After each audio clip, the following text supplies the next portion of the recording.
नमस्कार, मैं मनीष शर्मा, न्यूज़ 21 देख रहे हैं आप। हमारा राजस्थान बुलेटिन में आप सभी का स्वागत है। खबरों की शुरुआत करेंगे। खबर आ रही है सीकर से। सीकर जिले के नीमका थाना क्षेत्र से इस वक्त की बेहद चिंताजनक खबर सामने आ रही है। मोकलवास पंचायत के झरीड़ा स्थित एक खान में हुए दर्दनाक भूस्खलन लैंडस्लाइड हादसे को 14 घंटे से अधिक का समय बीत चुका है, लेकिन मलबे में दबे मजदूर दयाल चंद को अब तक बाहर नहीं निकाला जा सका। इस घटना ने प्रशासन और सरकार के सुरक्षा दावों की पोल खोल कर रख दी है। हादसे के बाद से ही ग्रामीणों और परिजनों में भारी आक्रोश है।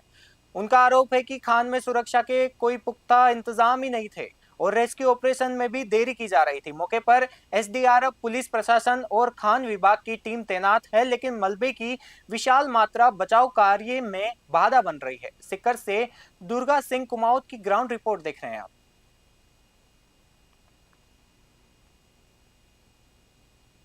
कल दरीबा में श्याम क्रेशर और माइंस है, वहाँ एक हादसा हुआ था करीब 6-6:30 बजे के करीब। कि नीचे मजदूर है वो काम कर रहे थे, एलएनटियाँ थी और डंपर थे। अचानक उसमें खान है वो ढह गई और ढहने से 3 तो उसमें इंजर्ड हो गए और एक अभी ये है कि दबा हुआ है, तो उसके रेस्क्यू के प्रयास जारी हैं। एसडीआरएफ की टीम आई हुई है, माइनिंग की टीम आई हुई है और पुलिस है, सिविल प्रशासन वहाँ मौजूद है। उसका रेस्क्यू के प्रयास किए जा रहे हैं, जल्दी रेस्क्यू किया जाएगा। ठीक है। कल महुआ से खबर आ रही है। दौसा जिले के लिए एक गौरव का क्षण है। महुआ उपखंड के खानपुर गांव के उभरते खिलाड़ी संजय कुमार ने नेपाल में आयोजित international Asian Thai boxing championship 2026-27 में अपनी प्रतिभा का लोहा मनवाते हुए सिल्वर मेडल हासिल किया। नेपाल के पोखरा स्टेडियम में आयोजित इस अंतर्राष्ट्रीय प्रतियोगिता में संजय ने बेहतरीन खेल कौशल का प्रदर्शन करते हुए फाइनल तक का सफर तय किया है। उनकी इस ऐतिहासिक उपलब्धि के बाद पूरे महुआ क्षेत्र और उनके पैतृक गांव खानपुर में जश्न का माहौल है। संजय की सफलता पर ग्रामीणों और खेल प्रेमियों ने खुशी जाहिर करते हुए उन्हें बधाई दी है। स्थानीय लोगों का कहना है कि संजय ने न केवल जिले का बल्कि अंतर्राष्ट्रीय स्तर पर देश का नाम रोशन किया है। उनकी यह उपलब्धि क्षेत्र के अन्य युवाओं के लिए प्रेरणा का कारण बनेगी। महुआ से रवि कुमार शर्मा की रिपोर्ट देख रहे हैं आप।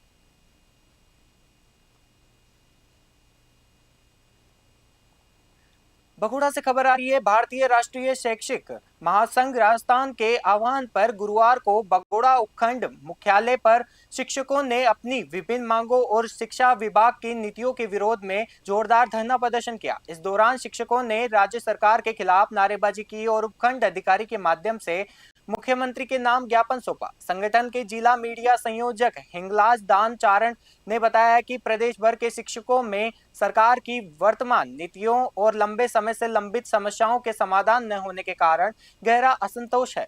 ब्लॉक अध्यक्ष महेंद्र कुमार चौधरी ने मांगों पर प्रकाश डालते हुए कहा है कि ग्रीष्मकालीन अवकाश में की गई कटौती को तुरंत वापस लिया जाए। यदि कार्य दिवस बढ़ाए जाते हैं तो राजस्थान सेवा नियमों के तहत शिक्षकों को उपार्जित अवकाश का लाभ दिया जाना चाहिए। प्रदर्शन के दौरान शिक्षकों ने तृतीय श्रेणी शिक्षकों के पिछले 8 वर्षों से रुके हुए स्थानांतरणों का मुद्दा भी प्रमुखता से उठाया। बगोड़ा से ब्यूरो रिपोर्ट देख रहे हैं आप। सोजत रोड क्षेत्र के बगड़ी प्रखंड से एक बेहद दुखद खबर सामने आई है। बजरंग दल के सह संयोजक सौरभ चौहान की एक भीषण सड़क हादसे में बेवक्त मृत्यु हो गई। सौरभ के सिर से पिता पुष्पाराम का साया 3 वर्ष पूर्व ही उठ चुका था। वह अपनी मां के इकलौते सहारे थे। बताया जा रहा है कि सौरभ अगले ही दिन बेंगलोर जाने की तैयारी में थे, लेकिन नियति को कुछ और ही मंजूर था। उनकी अंतिम यात्रा में बड़ी संख्या में बजरंग दल कार्यकर्ता, मित्रगण और क्षेत्रवासी शामिल हुए, जहां हर आंख नम नजर आई। पाली से ललित तिवारी की रिपोर्ट देख रहे हैं आप।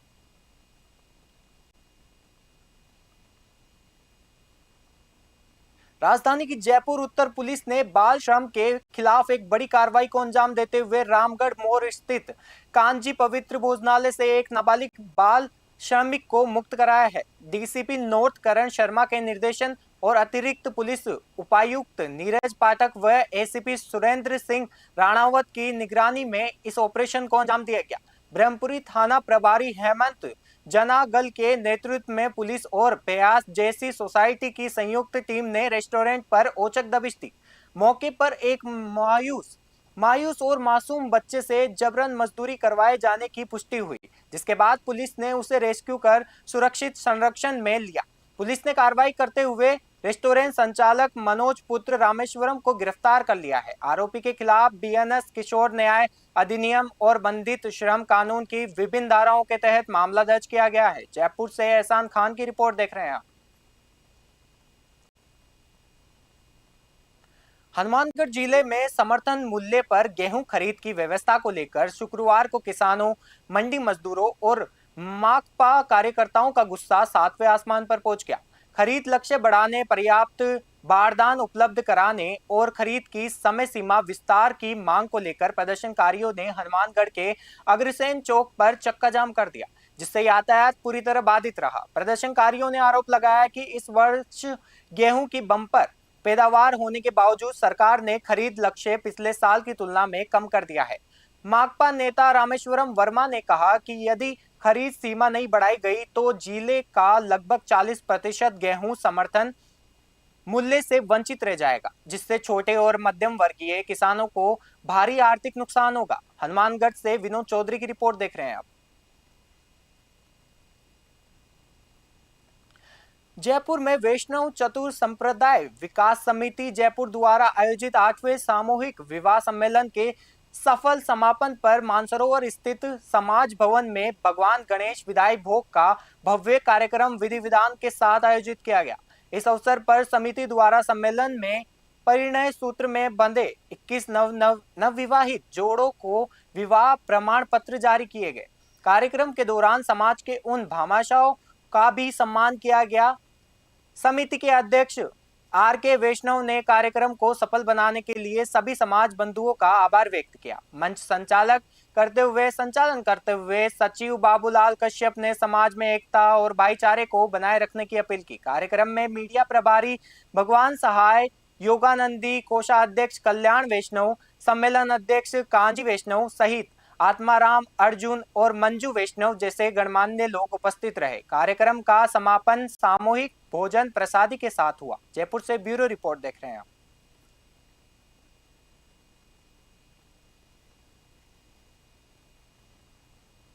दौसा जिले के नवनिर्मित नगरपालिका क्षेत्र भांडारेज की ढांडी महादेव वाली में गुरुवार रात कुदरत का कहर देखने को मिला। तेज अंधड़ के बीच लगी भीषण आग ने देखते ही देखते आधा दर्जन से अधिक परिवारों के सपनों को राख कर दिया।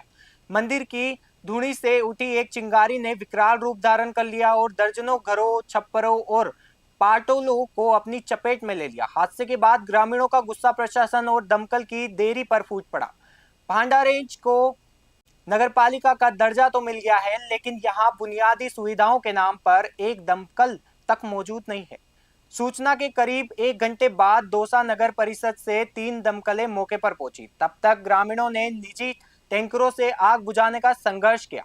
घटना की सूचना मिलते ही सिकराय विधायक विक्रम बंसीवाल मौके पर पहुंचे और पीड़ितों का दर्द साझा किया। उन्होंने प्रशासनिक अधिकारियों को तत्काल नुकसान का सर्वे कर विस्तृत रिपोर्ट राज्य सरकार को भेजने के निर्देश दिए। दौसा से अश्विनी जांगीड़ की रिपोर्ट देख रहे हैं आप। कल ये घटना भांडारेज के अंदर जो हुई बड़ी दुखद घटना थी और गर्मी के मौसम में काफ़ी जगह ऐसी घटनाएं हुई। कल दौसा जिले के अंदर 3 जगह आग लग गई। अभी भांडारेज नगर पालिका नई बनी है, हमने वहाँ से प्रस्ताव दमकल के लिए भेज रखे हैं और बहुत जल्द यहाँ पे भी दमकल आने वाली है। और अभी तक जो दौसा से दमकल आ रही थी तो वहाँ पे क्योंकि कई जगह एक साथ ऐसे आंधी चली थी, आंधी की वजह से कई जगह आग लगी। और लेकिन यहाँ भांडारेज के अंदर जो हुआ वो बड़ा दुखद था। मैं भगवान का शुक्रिया करता हूँ कि कोई जनहानि नहीं हुई, लेकिन जो भी नुकसान हुआ है उसको लेके भी तहसीलदार जी यहीं हैं। हम इस पूरे नुकसान का आंकलन करके आपदा विभाग को इसकी रिपोर्ट भेज रहे हैं और इसमें जो भी उचित मुआवजा मिलेगा उनको जल्दी से जल्दी कराने की कोशिश करेंगे। प्रशासनिक अधिकारी भी यहाँ पर नहीं पहुँचे रात को, क्या इतनी बड़ी घटना होने के बाद प्रशासनिक अधिकारी को मौके पर पहुंचना जरूर था ना। राजधानी जयपुर में नशे के सौदागरों के खिलाफ जयपुर पुलिस कमिश्नरेट ने एक और बड़ी सफलता हासिल की है। पुलिस कमिश्नर सचिन मित्तल के मार्गदर्शन और डीसीपी अपराध सचिव नैन के सुपरविजन में तथा विशेष पुलिस आयुक्त ओम प्रकाश के निर्देशन में सीएसटी ने महेश नगर थाना पुलिस के साथ मिलकर मोटरसाइकिल सवार संदिग्ध मादक पदार्थ तस्कर राजकुमार मीणा को धर दबोचा। तलाशी लेने पर आरोपी के कब्जे से प्लास्टिक की थैली में 149 ग्राम अवैध स्मैक बरामद हुई। पुलिस ने तस्करी में प्रयुक्त मोटरसाइकिल को भी जब्त कर लिया है। एनडीपीएस एक्ट के तहत मामला दर्ज कर लिया गया है और पूछताछ जारी है। जयपुर से अलीम खान की रिपोर्ट देख रहे हैं आप। कोटा में बढ़ती महंगाई के खिलाफ कोटा में महिलाओं का जबरदस्त आक्रोश देखने को मिला। जिला अध्यक्ष शालिनी गौतम ने नेतृत्व करते हुए सैकड़ों महिलाओं, कार्यकर्ताओं और स्थानीय निवासियों ने जवाहर नगर क्षेत्र में चक्का जाम कर केंद्र सरकार के खिलाफ मोर्चा खोल दिया है। प्रदर्शन का नजारा बेहद अनोखा और प्रभावी था, जहां महिलाओं ने पेट्रोल डीजल की बढ़ी हुई कीमतों के विरोध में अपनी स्कूटी और बाइकों को चलाने के बजाय उन्हें धक्का मारकर सड़क पर निकाला। कार्यकर्ताओं ने केंद्र सरकार के खिलाफ जमकर नारेबाजी की और पेट्रोल पंप के पास पुतले फूके। जिला अध्यक्ष शालिनी गौतम ने कहा कि कमरतोड़ महंगाई ने आम आदमी का बजट बिगाड़ दिया है। कोटा से सुरेश कुमार पटेरिया की रिपोर्ट देख रहे हैं आप। अब की बात पेट्रोल 100 के पार, ये है जनता का हाल। जेब खाली, गाड़ी खड़ी, ये जनता बेहाल। पेट्रोल के दाम इतने बढ़ गए हैं, डीजल के दाम बढ़ गए हैं। इससे पेट्रोल ही नहीं बढ़ता है, इससे घर के हर बजट हिल जाता है। हम सारी महिला कांग्रेस की साथी महिलाएं घर के बजट को कितने तरीके से चलाते हैं वो हम जानते हैं। आप सब्जी लेने से लेके, दूध लेने से लेके हर चीज में ईंधन का उपयोग होता है। अगर ईंधन महंगा हो जाएगा तो क्या महिलाएं बैलगाड़ी से जाएंगी हर जगह, पैदल जाएंगी हर जगह। हम ये चाहते हैं, मोदी सरकार भारत का विकास करना चाहती थी। अब अच्छे दिन आएंगे, अच्छे दिन आएंगे। इन महिलाओं से पूछो क्या ये है अच्छे दिन? हमें तो नहीं लगता कि ये अच्छे दिन है। भारत सरकार भारत का विकास करना चाहती थी और 100 साल पीछे भारत को ले गई है। प्राचीन सभ्यता में भारत को धकेलना चाहती है। मैं मोदी सरकार से ये कहना चाहती हूँ कि पेट्रोल, डीजल और गैस के दाम कम नहीं किए तो महिला कांग्रेस आज सड़क पर है। सड़क से सदन तक संघर्ष महिलाओं का जारी रहेगा। महिला कांग्रेस, महिला कांग्रेस। अब की बार पेट्रोल 100 के पार। एनएसयूआई के राष्ट्रीय प्रवक्ता पारस गुजर रजलानी शुक्रवार को भिलवाड़ा जिले के आशित दौरे पर रहे। इस दौरान उन्होंने यूथ कांग्रेस कार्यकर्ताओं से मुलाकात की और राजस्थान में चल रहे यूथ कांग्रेस के संगठनात्मक चुनावों को लेकर चर्चा की। मीडिया से रूबरू होते हुए उन्होंने कहा कि यूथ कांग्रेस की चुनाव प्रक्रिया लोकतांत्रिक व्यवस्था का एक महत्वपूर्ण हिस्सा है। यह प्रक्रिया जमीनी स्तर पर सक्रिय और ऊर्जावान युवाओं को नेतृत्व के मंच तक पहुंचाने का काम करती है। पारस गुजर ने विश्वास जताया कि आने वाले समय में युवा शक्ति ही कांग्रेस संगठन की मुख्य ताकत बनेगी। गौरतलब है कि इन दिनों पूरे प्रदेश में यूथ कांग्रेस चुनाव को लेकर बैठकों और संवाद कार्यक्रमों का दौरा तेजी से चल रहा है। भिलवाड़ा से ब्यूरो रिपोर्ट देख रहे हैं आप।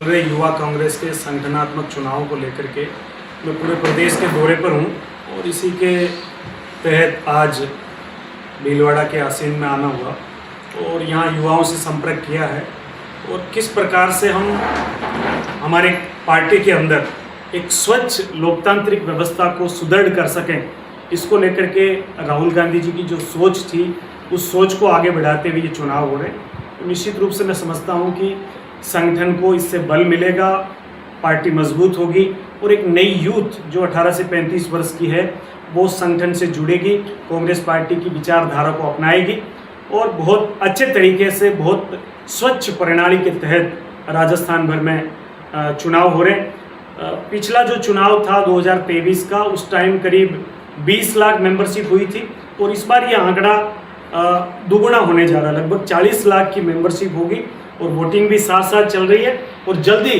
राजस्थान यूथ कांग्रेस का नया प्रदेश अध्यक्ष मिलेगा।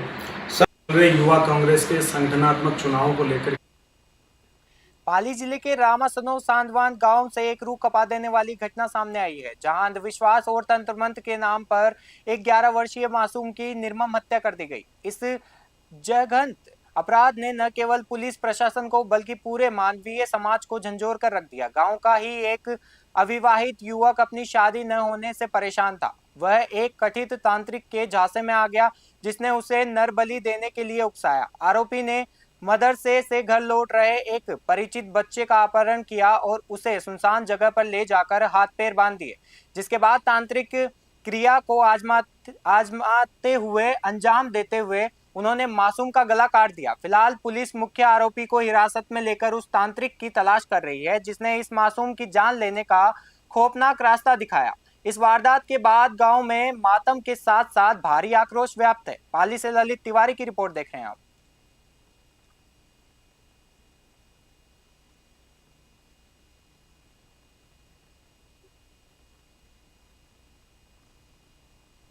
हमारे राजस्थान बुलेटिन में फिलहाल के लिए इतना ही। देखते रहिए न्यूज़ 21। नमस्कार।